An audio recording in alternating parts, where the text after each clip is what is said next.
one of our mentors have told us that when you are forming a team, always have in the team a general, a philosopher, an engineer, and a design guy. Developing a business is challenging. Roughly 80% of businesses survive the first year. However, only 50% make it to their fifth year and roughly 33% to their 10th year. Imagine a world when many more businesses are developed successfully, the economic growth and prosperity it will create for all.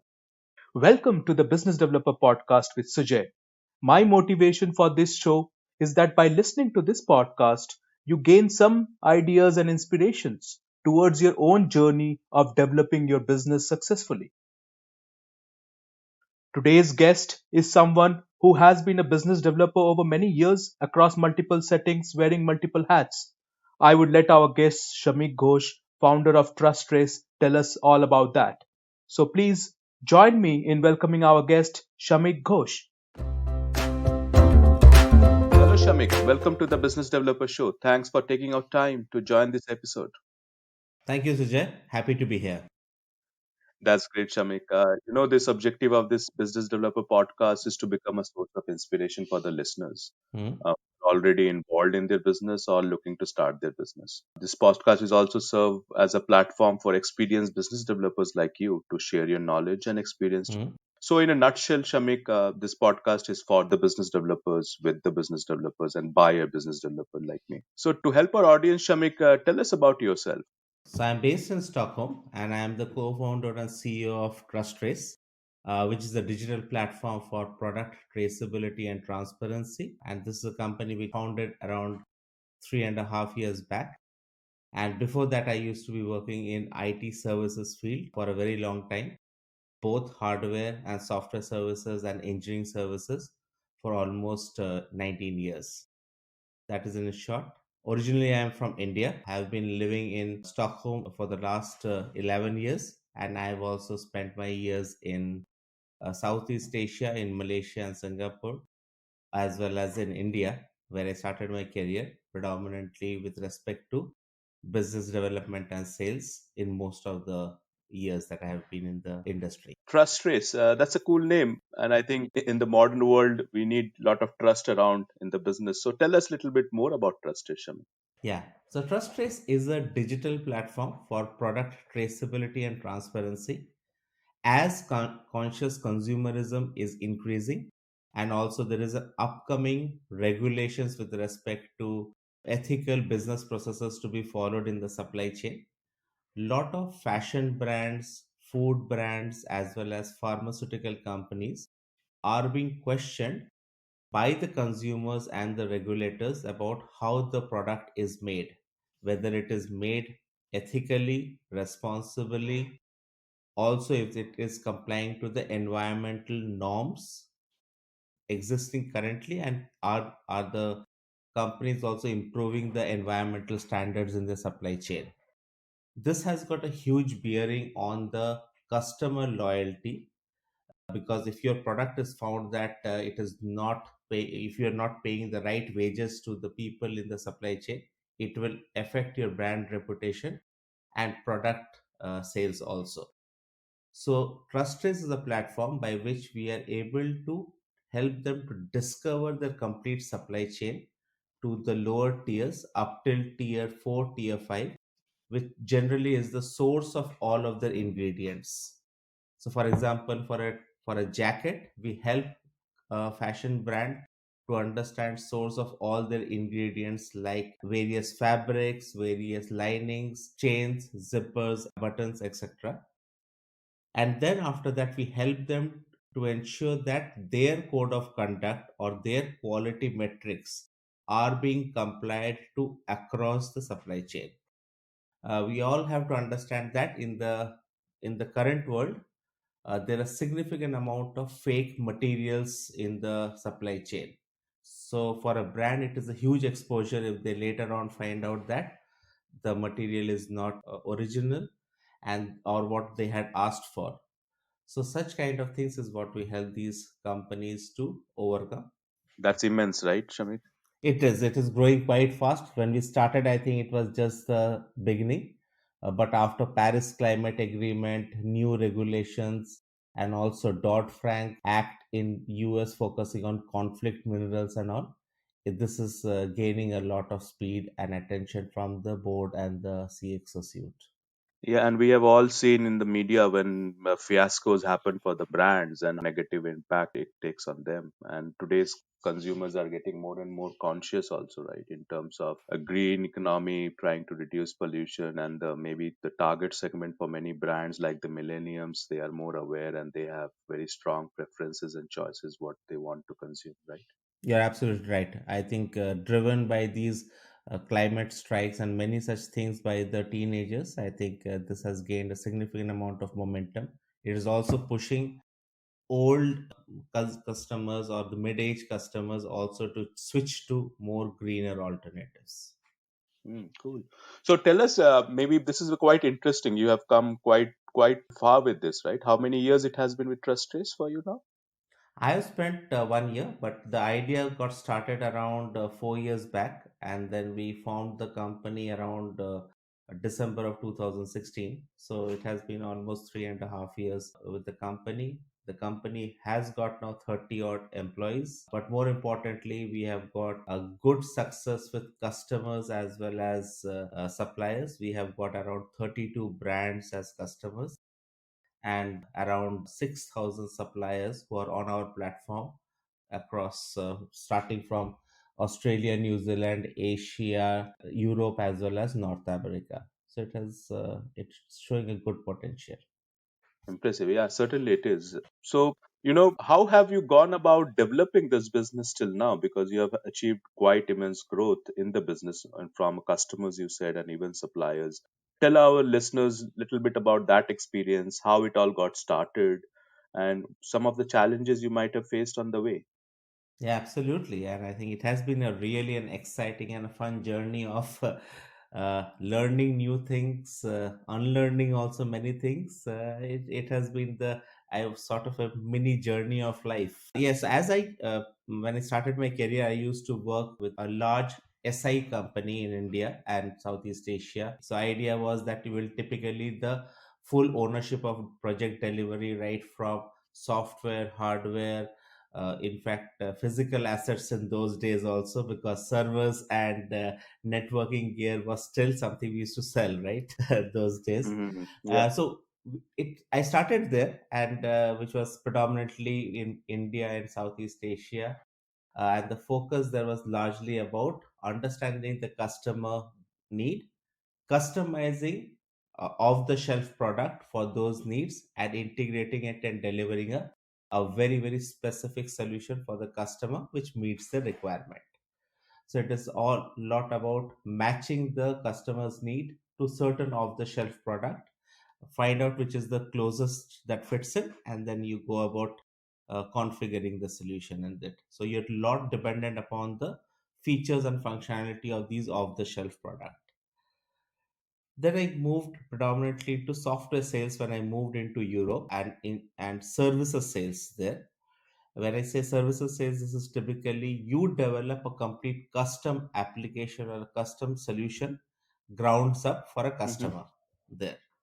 And it was where you are actually listening to the customer a lot, maybe having a discussions with them to get the requirements right, and then you develop the complete software grounds up. It is very very important in that case for you to understand the requirement, understand the overall business outcome, and then develop software or any solution of that nature. Right. And then started this third phase of my career, which is about the startup plus building a product. It is We are four founders, so all four of us came from a IT services background and listening to the customer background. We had to be very very sure that we are able to define the product very well. And when we started, we were tech guys who were entering the fashion domain, and fashion was a completely new industry for all four of us. So initially, we were four techie blokes in jeans and t-shirts going in a very high fashion world. It had very it had an interesting twist to everything. At least we were eye catching. So yeah, so we started there. When we got into it, and we were pivoting the our approach to many of these industries. We started by pivoting the approach to, in fact, we started from art industry. So we were actually started by looking at traceability of high priced art, like things coming from Picasso's studio, or from Van Gogh and all that kind of thing. Then we pivoted it in the fashion industry, food industry, industrial products such as where you have got significant amount of influence of conflict minerals like batteries and all that, right? In all of this, one thing that we did, I think, well, was we were talking to a lot of customers and lot of people who are involved. We were always very modest in the approach and telling people that we do not understand many of these industries. We understand that maybe certain tech components very well. So that is why we are building a solution, and we got a very good response from the industry, from different mentors who told us what are the things that we should be looking at. So that worked very well for us. But I think the challenge also, on the other hand, is that what they say, and then you have to cull out your product definition very, very well. Because otherwise, you can spend lot of effort, time, and money also in trying to work out a very, very over encompassing solution, which may be very generic. So how do you bring a focus to a specific area and then build a solution to start with? And then, of course, you start developing more and more around the core, and enlarge your product definition there. So that was something, because we came from a services background where customer is always right. And to a world in which we had to take to customer a very specific product and then work with them to maybe customize it, right? So first, make it small, then go and make the small more powerful by adding very, very specific features. So that was the learning. The other thing I think we also learned when we moved into this journey is that earlier my focus was very much on sales and business development, whereas when I started into the startup world, it largely became that lot many functions come together in delivering value to your end customer, right? And that is very, very interesting, because when you're forming a product, you are actually playing on the team's capability, and most of the customers in the initial years, the team is bigger than the company. It is only later that now we see the company name is bigger than the each of the individuals sometimes. Whereas I have always worked in large corporations where I think it had an established brand name. So to building that also takes a lot, some amount of effort, focus, and lot of networking.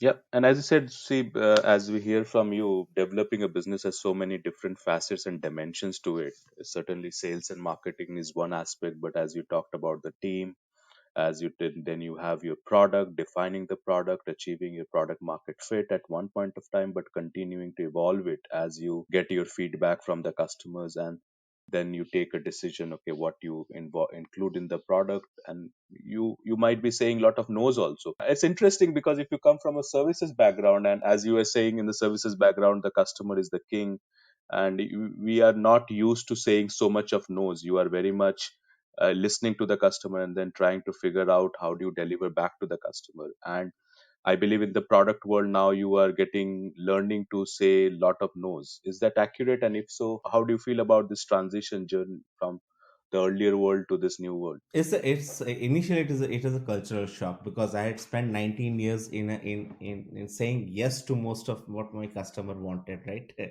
There, and now we are going and saying that no. I think at times we tell the customer that no, we are not the right fit for this thing. It is much better for you to work with another product or another solution in this space, right? It is a hard thing for us to have. It's not my normal nature to say a no to a customer. So yeah, we are learning it there on that front also. Good, good. Yeah, that's certainly one important aspect. Any other parts that you think when you went started with trust is you talked about a little bit of pivots, right? From the art to the food and to the fashion. Take us through that journey, pivoting. Yeah, it's cool. We hear that, but it's also very difficult. It might be very much challenging because you might have to leave and change from what you were earlier doing. There might be a lot of discussions with your team members. Take us through that journey of how and why would you have done some of the pivots, just for the listeners to understand who might be also going through a or in be in a similar phase. Yes, as I said, we when we started, so we had this broad idea that traceability is very critical for most of the product companies, because most of the companies have a very limited understanding of the supply chain. Typically, they are in control of the supply chain up till their tier one supplier. Tier one is a direct supplier to them who is delivering a complete assembled or the final product to them, and then they typically take it to their warehouse, and then they're selling it to different through the different distribution channels. And we were bringing this new technologies like artificial intelligence, blockchain, bots, and these kind of a mix of these deep technologies to this world, and saying that what you are trying to do it in a with lot of manual labor, putting in a lot of time and effort, we can automate this whole process and improve the data quality also. So as we started with a clean sheet of paper, we went ahead and started talking to a lot of different industry setups. So we spoke to art, we spoke to fashion, we spoke to food. In fact, we stood in some of the food grocery stores in Sweden, and we were asking the consumers also, because we said that we have to go into an industry where there is a need for it. Until and unless there is a widespread need for a solution like ours, the problem is you will just maybe able to do a one sale or a two sale. How do you make it a scalable model in which the pull factor will take over the pure sales effort? So this pivots helped us in talk. First of all, it helped us to talk to a lot of people in different part of the value chain. Then after that, we were able to say that okay, these three or four seem to be industries or pivots which are interesting for us. It turned out to be fashion, food, pharmaceutical, conflict minerals, to be the broad spectrum. So initially, you shortlisted these three or four based upon your research outreach, as you were saying, right? Or did you go one by No, we one? actually did a parallel part of it. So we were actually doing it. We first went about, did some amount of desk research and said that traceability, let us to find out traceability is relevant for which all industries or spaces there. Then we started talking to people, and this was through our network and through our extended network. We reached out to a lot of people. We did surveys, interviews with a lot of people in that sense. And this has been, I think, the journey always. So we have been always playing it by the ear, talking to a lot of people outside, because we know that we do not know many things. So it is always better for us to seek inputs from a lot of people, because this improves the whole process of sales, which where, because if you screw up anything in the late stage, it is a much bigger, much costlier mistake for you. That's right. And I think that's a very good learning, at least for me, is that, many times when you're trying to develop your business, you kind of go into your own world or just be with your team, three or four team members. At best, you're talking to some investors and stuff. The way you have outreach to the market, I believe, should be a good learning for many people who are looking to start their business, to reach out, get as much feedback as possible, collect those at the early stages of the business, and as you said, rather than doing it late. Exactly, and listen very well to what the mentors or what the people have to say. Not only the verbal communication part of it, but also the non-verbal communication part of it. If you can try to do most of these interviews in person, it really helps a lot. So yeah, so we did that, and then we could zero down to these three or four industries. And these three or four industries still are so big, and we were the just four of us at that point of time, right? So then we said that okay, let's take a bet and see which is the much more qualified, and we put a constraint on us that we will only focus on one industry. We'll not go even with more than one industry, because our resources are limited. let's put focus on one industry, solve one industry's problem, and then we'll see that if we can scale it to other industries. And that's where, through multiple discussions, internal as well as external, and certain things started moving in the fashion world for us. And somehow that industry appealed to us much more based on our initial focus, the way the solution was developing, way we were interacting with the powerful players in that industry. So we then picked fashion as the industry. It took us a lot of discussions internally to agree on it, but I think finally we said, yeah, I think, and as four of us, we came to that consensus that okay, let's focus on fashion, build on top of it. We always had this urge in the last 3.5 years. Okay, now fashion we are doing okay. Can we move into the other industry? Then, but again, we kept on saying that no, let's keep a deep focus on this. So the first 2.5 3 years we dedicatedly focused to fashion industry, so which in a way has helped us because now we have proven that we have a scalable product for that industry. And now when we go and talk to the food and the pharmaceutical industry, we are in a much better place that we can tell them, see, we did not know another industry, and see how we have helped them and improved the business outcome for that industry. So that has been the sort of a broad strokes of that journey. That's very interesting. And yes, so you actually then went ahead, initially have a short list of 3, 4 industries, and then narrowed down on one and maintained your focus on that one. But I believe you have some comfort feeling of scaling your business. You know, there are few more industries you can approach as and when you are able to scale, mature, and based upon the resources and team you are able to build up. I believe the longer term vision is existing with at least your. Exactly. So that was also one of the interesting thing, because initially four of us were there, and four of us had a history of working together for 4 5 years before that. We have reached the second or the third phase of growth where this understanding has percolated through the new team members, and now we have got the second generation of hires, and there now we have they are the people who are getting a much better hang of these things, and in fact they are doing much better job of building the solution and the product than we have done, because so much of learning which has gone about it. I would absolutely agree. And while I think I am covering it in broad strokes, bringing the successful points, there has been a lot of failures also for us.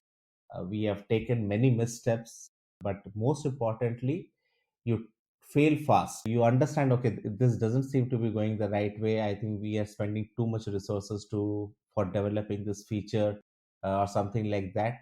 You do that analysis, you correct yourself, and then move forward. And Shamik, that brings also an important point, because one side is focus and commitment, and another side is fail fast. And I believe this that also brings a lot of intelligence and decision making. When do you stop it and say that okay, this is where the commitment ends, and this is now we consider this step has failed, and we move on. Do you feel there is some two sides to that equation, and some discussions within yourself, or some stress there of okay, we should stop it right Yeah, now yeah. and we should agree that it has failed? Agreed. Because you invest so much in it, you put your time, energy, and you're emotionally invested on many of these actions there. Taking that step that, hey, no, I think this has been a failure, you have to be very objective also sometimes. So it's a fine balance in between emotions and objectivity about when do you say that, hey, now this is, I think, a wrong thing, and let us take a step back, or maybe this is not the right thing for this time. It may again come up later on, kind of. It needs a lot of discussions and all that. I think one of our mentors have told us that when you are forming a team, always have in the team a general, a philosopher, a engineer, and a design guy, because the philosopher should keep on questioning the rest of the three people that why are you doing it. Because if you answer that why question, that hey, then maybe it will put you in that objectivity will come in, that hey, I don't think this is necessary or needed, maybe we should not do this.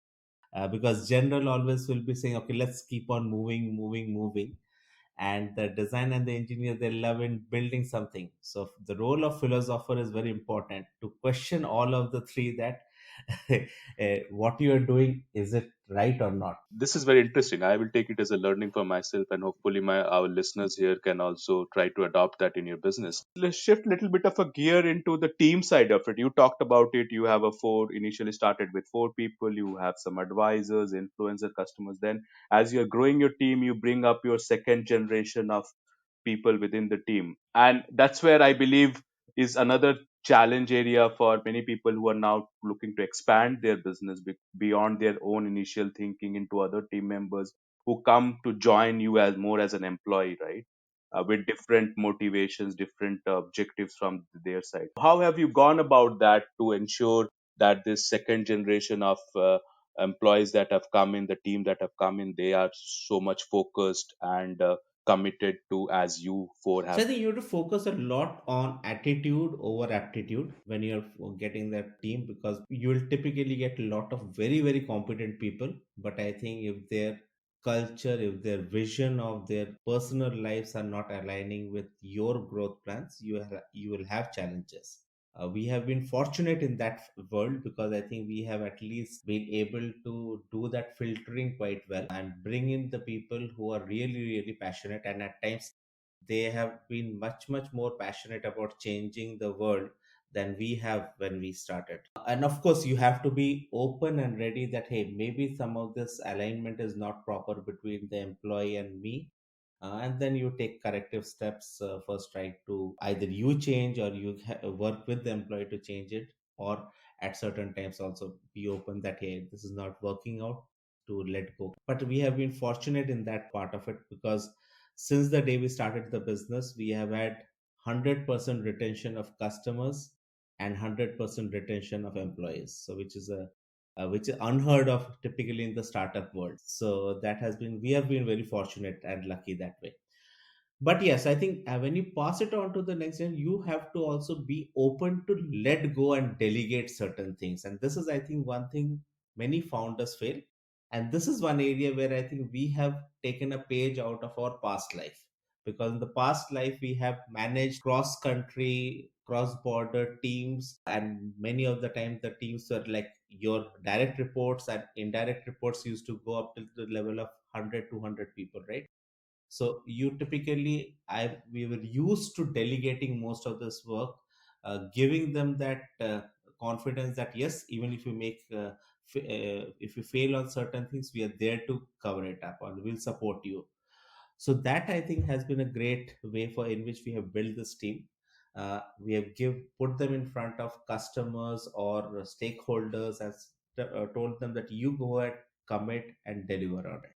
So that delegation, I think, is a very interesting thing, because it's your own baby. It is always difficult for you to think that somebody can teach the baby much more than you can teach, right? So it takes some amount of discipline, I would say, to achieve that. But then you are able to then build the first generation of leaders. Then that first generation builds the second generation of leaders and all that. So, Shamik, that was interesting. Maybe if we can touch base on the another aspect of what you have done while developing your business. I heard a lot of about coaches and advisors. Help us to understand that aspect of it. Why did you feel it was important, and how did you go about it? What benefits you have received from coaches and advisors while you have developed your business? Yes, I think you will have, because we had a outreach to a lot of people, and in that outreach, you will find certain of the people to be more interested in your project, and you want them to bring their experience also, right? And that is where you bring in advisors, mentors, coaches. And the reason you have different roles for these people, depending upon the amount of time and energy they can spare to spend in the project, and also what is their experience in that field. So we have been very, very open and fortunate again there also, to have the right amount of coaches. And there have been people who have come in, supported us for a certain duration, and they are not so active with us now, but they have also played a very, very important role. There are three main things, I think, which you get from this close group of friends, which I call mentors, coaches, and advisors. Will be first, they will typically bring their personal experience in helping you solve the problem, or with specific to certain challenges that will come up in your project, right? Right. They are invested in your success. Most of the time they are doing it for their own recognition, and effectively, if they are passionate about the project, they will do that with you. Second, they do aspect they bring, which is very, very critical, is they open up their network to you. You are new to the industry, most probably, like in our case, and when you are new, you need that network for you to go ahead and talk to various other people, key people, for you to start selling or developing the solution. The third is it brings a lot of credibility to your setup, because you may be not a known personality in that industry, but the coaches or mentors, they bring that kind of a credibility into the places, and that is very very important. So we have used, or we have had coaches, and we continue to have lot more coaches and advisors who are helping with all these three aspects of it on an ongoing basis. We have also been fortunate that we have not only limited ourselves to individuals, we have also joined certain ecosystem or networks. Like we are part of Fashion for Good in Amsterdam. We are part of various accelerators. So we have one thing we have done is that from year two onwards, we were very very focused on joining a lot of accelerator programs. Some of these accelerator programs are have been awesome because they have given us significant amount of credibility and connection in those industries. That's a good way to go about developing a business. An important aspect, I believe, to get those outside influence coming in, the knowledge that you derive, and as you said, expanding your network not by individuals but joining these forums and groups and some accelerators programs if they're running close to you. That's really nice. Tell us a little bit about the brand part of it. You told about you started with four people, then you were trying to build the brand, and now you might have come to a stage where now the brand is bigger than the team. Help us through that part. How should one go ahead on that brand aspect and developing the brand as you have done? Yes, I think we come from a field where we have not been we are not marketing professionals. Our For us, brand means effectively we wanted to bring a lot of credibility, right? So we wanted to be known as a company which is modest, which is very very focused on what is the problem that we are solving, and then start building the name. So the first 2 years, in fact, rather than focusing a lot of marketing and brand building, we focused on solving genuine issues or problems that many of our customers are facing in this world.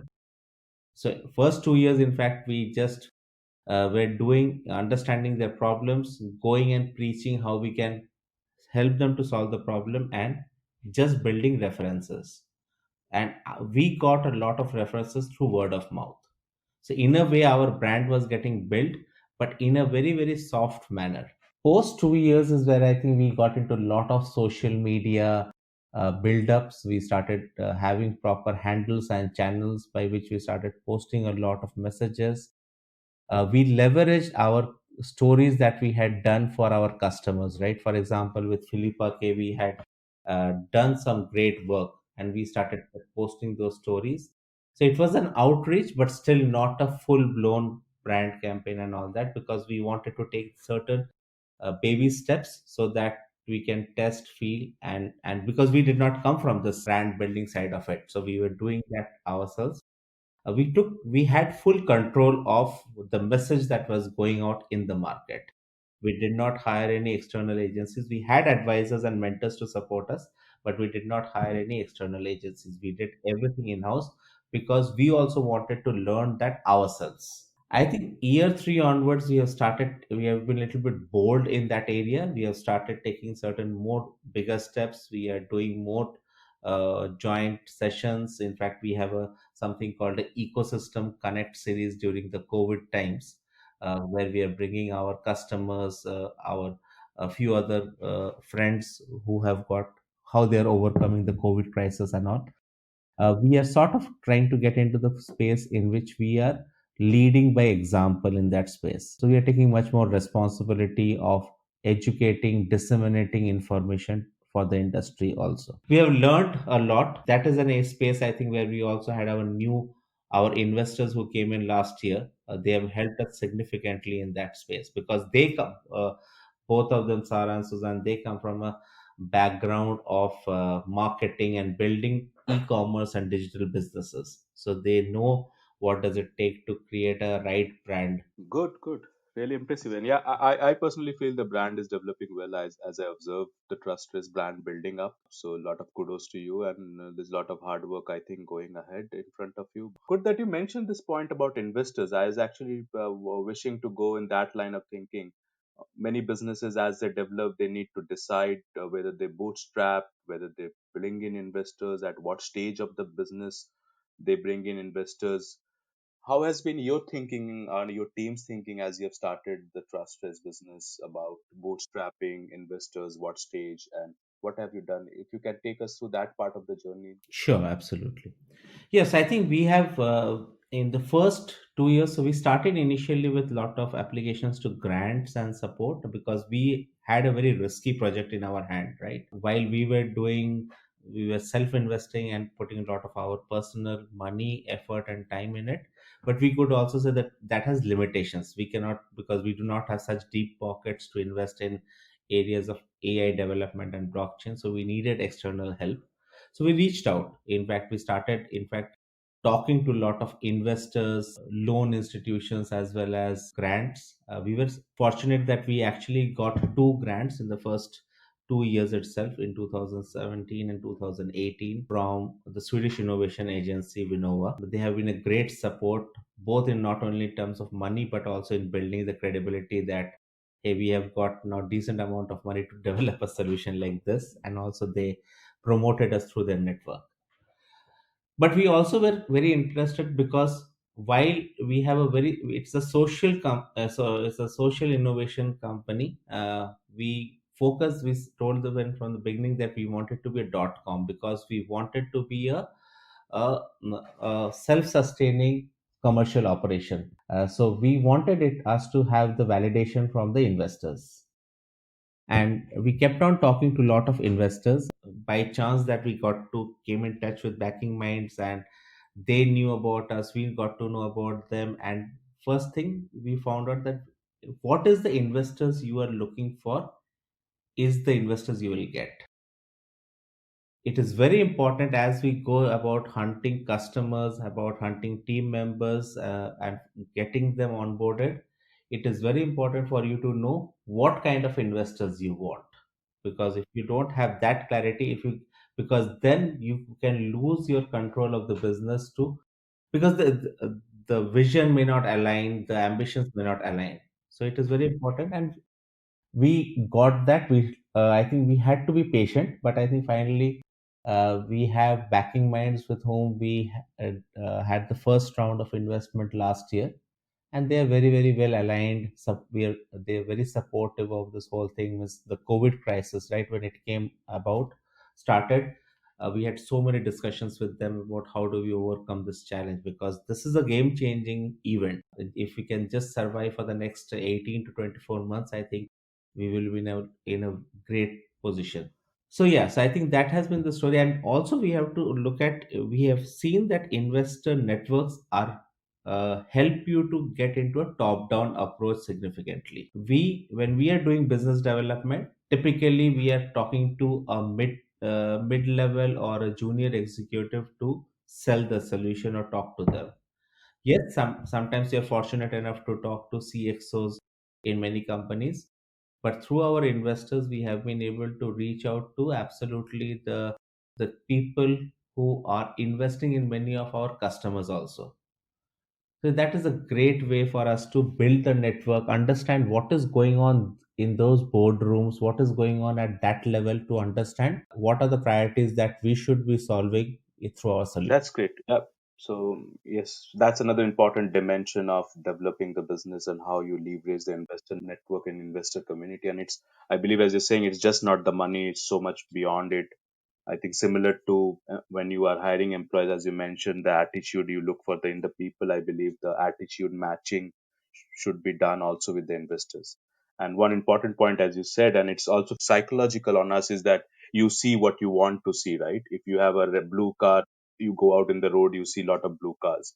So similarly, if you form a picture of your in your mind as to what kind of investors you're looking for, what kind of employees you're looking for, what kind of advisors you're looking for, that's the kind of people or institutions you go ahead and discover and meet, right? So the clarity of thought, I believe, is very important. for you as if you're developing your business.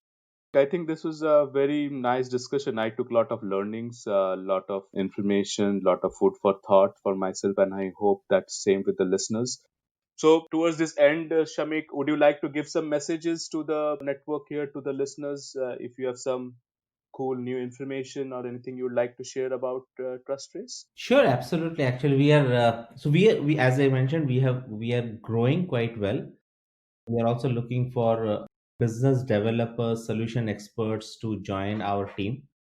We are looking for these great people to join us so that we can take the company forward. We are looking for these kind of roles predominantly in Sweden, Germany, and France for now, where we are looking for solution experts and business developers. So, anybody who's interested, they can reach out to me, or they can reach out to you, and you can guide them to me.